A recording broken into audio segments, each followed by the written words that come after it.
चौटाला साहब जिसको जिम्मेवारी देंगे और जहाँ से जिम्मेवारी देंगे वहाँ से चुनाव लड़ेंगे। हरियाणा में राजनीतिक सियासी खेला शुरू हो चुका है। दरअसल ओम प्रकाश चौटाला जिस बयान को लेकर के लगातार जजपा के नेता दुष्यंत चौटाला पर कहते रहते हैं कि हमारा किसी से कोई द्वेष नहीं है, ना ही किसी से वैर विरोध है।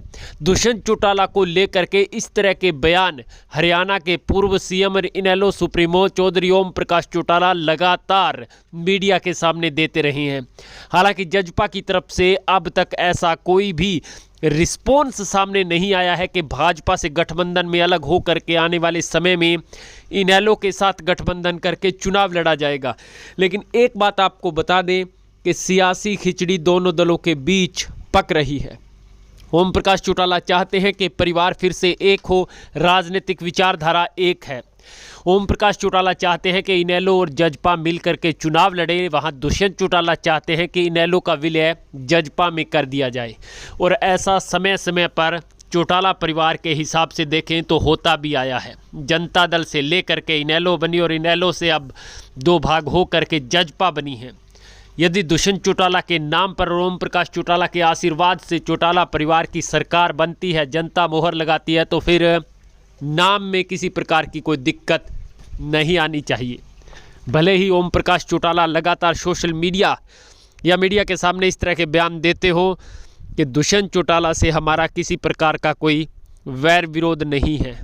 यानी कि कांग्रेस पार्टी को लेकर के भी ओम प्रकाश चौटाला ने खुले मंच से ऐलान किया था कि समय और संभावनाओं का खेल है, किसी के लिए भी हमारे दरवाजे खुले हैं। इनेलो के प्रदेश अध्यक्ष नफे सिंह राठी ने तो यहाँ तक कहा था कि यदि ज़रूरत पड़ी तो कांग्रेस पार्टी से भी हाथ मिलाया जा सकता है और यदि ज़रूरत पड़ी तो किसी भी हद तक कुर्बानी देने के लिए इनेलो तैयार है। यानी कि इनेलो अब अपनी तरफ से पूरी तैयारी कर चुकी है। सत्ता के लिए छटपटा रही इनेलो अब दुष्यंत या कांग्रेस पार्टी से भी हाथ मिला सकती है, जो उनको सत्ता तक पहुँचा पाए, मंत्रिमंडल में शामिल करे, चाहे सीएम की कुर्सी खुद रख ले।